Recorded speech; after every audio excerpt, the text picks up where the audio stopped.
experiencing determinism, you know, like in terms of ancillary effects, you know, like maybe they didn't notice it, or I don't know. I mean, this is where I think that some of the research in the paranormal community needs to go, right? This is the direction, you know, because I just think we need to, it's enough, you know, personal experiences are one thing, but if we can actually gather data that reinforces those personal experiences, right? And that we can, I feel like also that the you know, Keel and even Charles Fort, a lot of these guys were looking at this, and Jacques Vallée too, right? They were looking at the phenomena from the perspective of gathering data and of theorizing about these things in terms of data and systems and information. And I think we've gotten away from that heavily, right? Yeah. And, I mean, Vallée hasn't, but yeah. When I read some of these old, I found this great French. It's a translation of a French radio program about UFOs, right? But everyone that's on the show is a scientist, and it's what's his name, Aimé Michel. Oh yeah, Aimé Michel. He's the one that worked with Vallée. Yes, and he believed that UFOs flew in straight lines along ley lines. Yeah, right. And so I was trying to find because that is not something that you can find in any other literature. It's only in the French literature. But I'd found this radio show had been produced as a book from '63. Cost like $200. It's one of these like super rare books, you know. But I wanted it because I was really digging deep into the Aimé Michel stuff, right? But once I got the book and I started reading all of the interviews, these guys that were looking at, it wasn't just the UFO phenomena. They were looking at the phenomena of encountering the other and looking at it from a very scientific and philosophical perspective and really trying to advance the ball, right? Right. And I just thought, man, what a contrast to today's sort of world of social media and posting grainy videos, and you know what I mean? Yeah. Like there's you know, everybody's got a ghost hunting group. Everybody wants a TV show, you know? Well, and not only that, but the problem is that if you suggest to most ghost hunters, Bigfoot hunters, etc., hey, bring a random number generator with you, I don't know how open they'll be to that, because they'll be like, well, what's that going to tell us? You know, we're looking for dead people. We're looking for apes in the wood. You know, like the ghost hunters might be a little more open to it than the Bigfoot people would be. But the problem is that they have a laser focus with blinders on in a lot of cases, where they're not open to trying these other methods that aren't traditional to what they are expecting to find. I know. And then that's the key thing too, what they're expecting to find. Yeah. You know? And, you know, it definitely colors things. I think in the last 60 years of researching all of this stuff, or 60 plus years, we're not any further along than we were then. No, because we're asking the wrong questions. Yeah, exactly. You know, and that's the thing. I think people have to divest themselves of asking the questions that have been asked before. And, you know, when taking something like that random number generator, it does seem sort of counterintuitive. It seems strange, you know. It seems strange to think of divination as looking for, you know, like you're using randomness to search for the lack of randomness, right?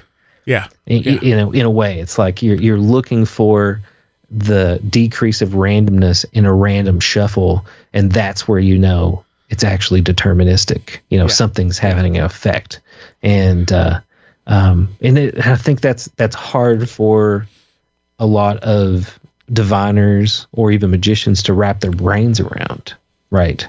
Because it's like no, everything's just random, you know. So I don't know. I just think these are, to me, this is the exciting part of all of this, and for me too, this is what, you know, this has all been produced by our investigation into Pennyroyal to try to understand these experiences that we've been having, and to try to use honestly, these aren't new technologies to Darian and I, because we've been, using them to data mine and create data mining software and things like that for clients. When we develop, software applications and mobile apps and things. And so it really was sort of a natural marriage between what we were already looking at and then trying to analyze and understand, these experiences that we were having. The other thing, aside from asking better questions, is also to throw out some of the assumptions. Mm-hmm. Yes. There's so much assumed about these experiences. I mean, just in reality in general, even in science, a lot of things are assumed to be true, and they never go back to the beginning and go, let's double check everything and look at it with the fresh eyes. Yeah. And that's why I thought it was important that's why I was willing to spend a couple $100 on a book, for that was a translation of French radio programs, because I really wanted to go back to some of these original researchers, especially non-English researchers, right? Yes. To look at the theories, because there is cultural bias. Oh yeah, and definitely Western cultural bias. But when you look at European versus the U.S., these French theorists were way thinking about this way differently than the U.S. theorists were, and so absolutely, we have to throw away those assumptions that we've sort of we're standing on those things now. Yeah. So where can people find Pennyroyal?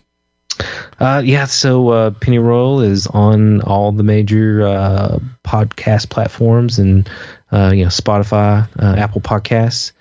We've got a website, www.pennyroyalpodcast.com, and again, I brought it up earlier. The Liminal Lodge is our Patreon. A lot of the audio that I cut from the first and second seasons, there are hours of additional audio that are available for our Patreon members.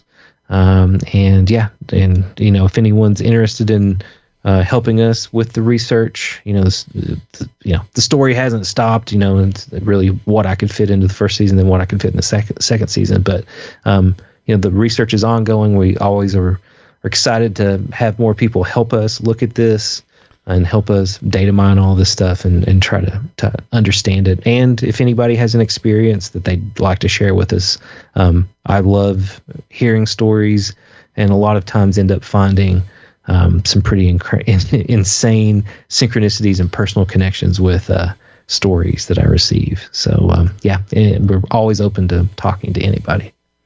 All right. Well, thank you very much for joining me again, Nathan.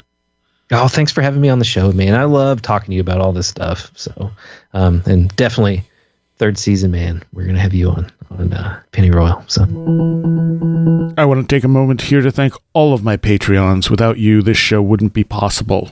And I especially want to shout out to those pledging $10 or more.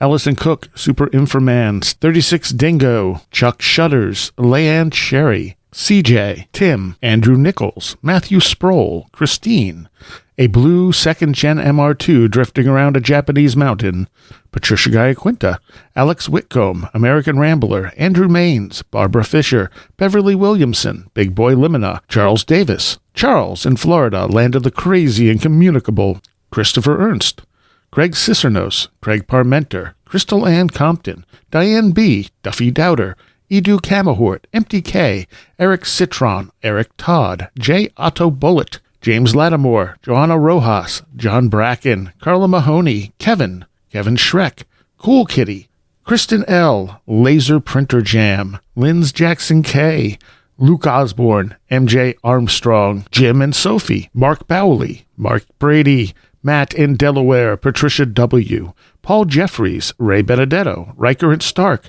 Ron Dupre, Sam Sharon, Stone Wilderness, Tactical Therapist, Taylor Bell, Thunderboy, Tyler Glimstead, Vincent Trewell, Walker, Will Gebhard, Will Powell, Wren Collier, Stephen D., and Amber Hall. Thank you all so very, very much. There is a Patreon segment to follow this, possibly two. If you want to become a patron, where'dtheroadgo.com and click on the Patreon link. It's only $3 a month. You get extra content all month long. All right, I'm going to take you out with some Eliza Rickman.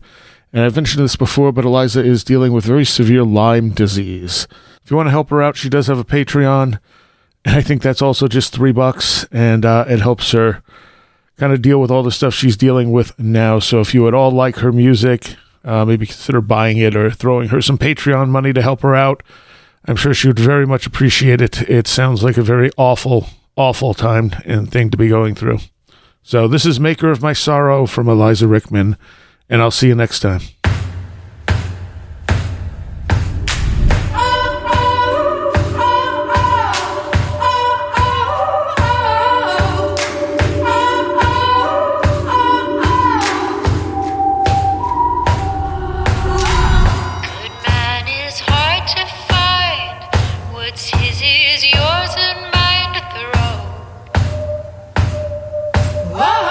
He had an angry head. He had a heavy heart to hold.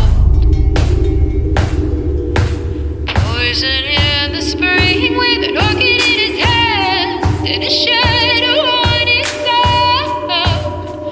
In the barrel of a gun, me and you will find my love.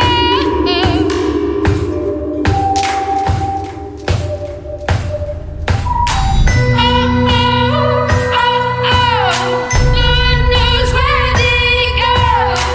Keeper of my heart's joy, maker of my sorrow.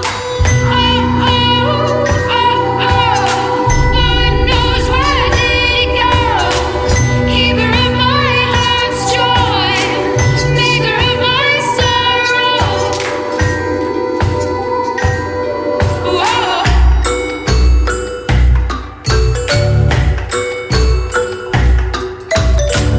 Good man is hard to find. God knows how I have tried to repose. Give me my aching head. Give me my broken heart and cold. Woman cannot hold with the diamond on my head and the water on my tongue. In the barrel of a gun, me I resign my love.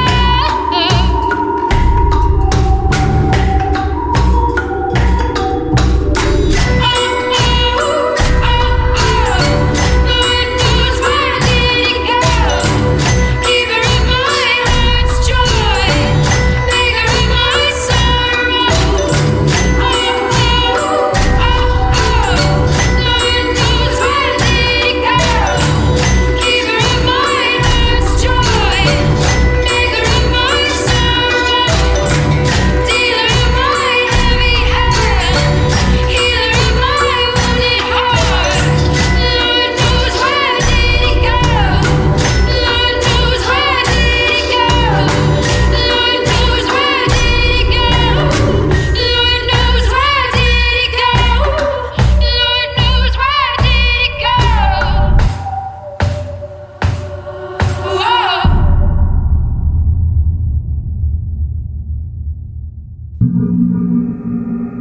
You have been listening to Where Did the Road Go? This show is made possible in part from our Patreons, and we thank you and everyone listening for helping us continue this exploration of the strange. You can always find everything Where Did the Road Go related at www.wheredidtheroadgo.com. And thank you so much for your support.